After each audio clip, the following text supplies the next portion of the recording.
Halo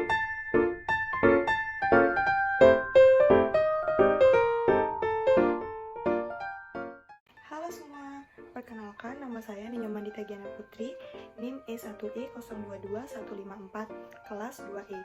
Video ini dibuat untuk memenuhi tugas UTS mata kuliah Ilmu Alamiah Dasar, Pendidikan Guru Sekolah Dasar, Fakultas Keguruan dan Ilmu Pendidikan Universitas Mataram.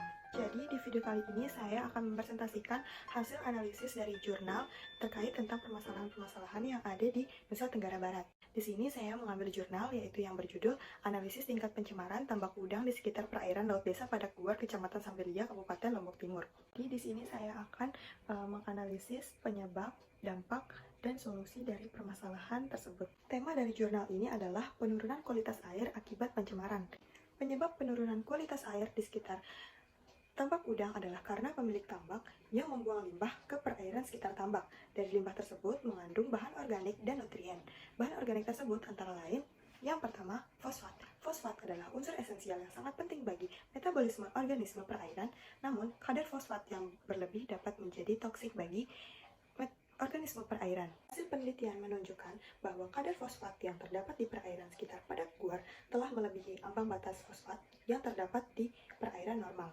Yang kedua, ada pencemaran nitrit. Kandungan nitrit pada perairan telah melebihi batas baku mutu kualitas air laut, di mana standar kandungan nitrit yang telah ditetapkan adalah 0,06 mg per liter.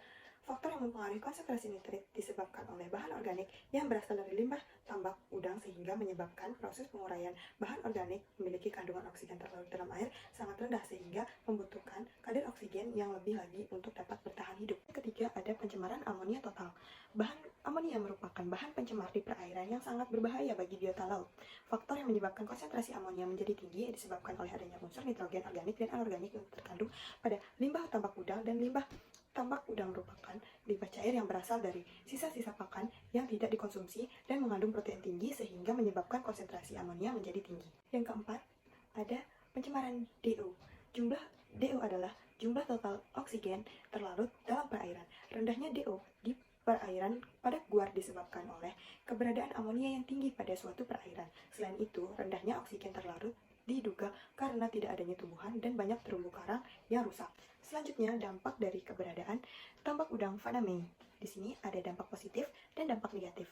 Dampak negatif yang pertama adalah keberadaan fosfat yang berlebih akan mempengaruhi keseimbangan ekosistem perairan, dan juga kandungan fosfat yang berlebih ini dapat mendorong ledakan pertumbuhan fitoplankton dan mempengaruhi oksigen terlarut sehingga menyebabkan biota laut yang lain mati. Yang kedua, kandungan nitrit yang berlebih akan bersifat toksik bagi organisme perairan sehingga dapat meracuni ikan dengan mengikat hemoglobin dalam darah untuk mencegah agar tidak mendapat oksigen.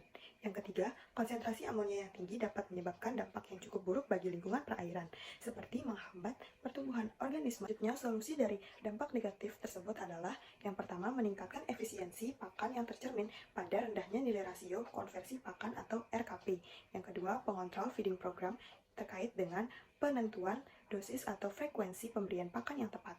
Yang ketiga, meningkatkan pemahaman tentang keterpaduan antara praktek budidaya yang dilaksanakan dengan feeding behavior dan feeding program yang telah direncanakan. Keempat, ada meminimalkan jumlah pakan yang hilang atau tidak termakan karena merupakan sumber limbah utama budidaya melalui aplikasi automatic feeder.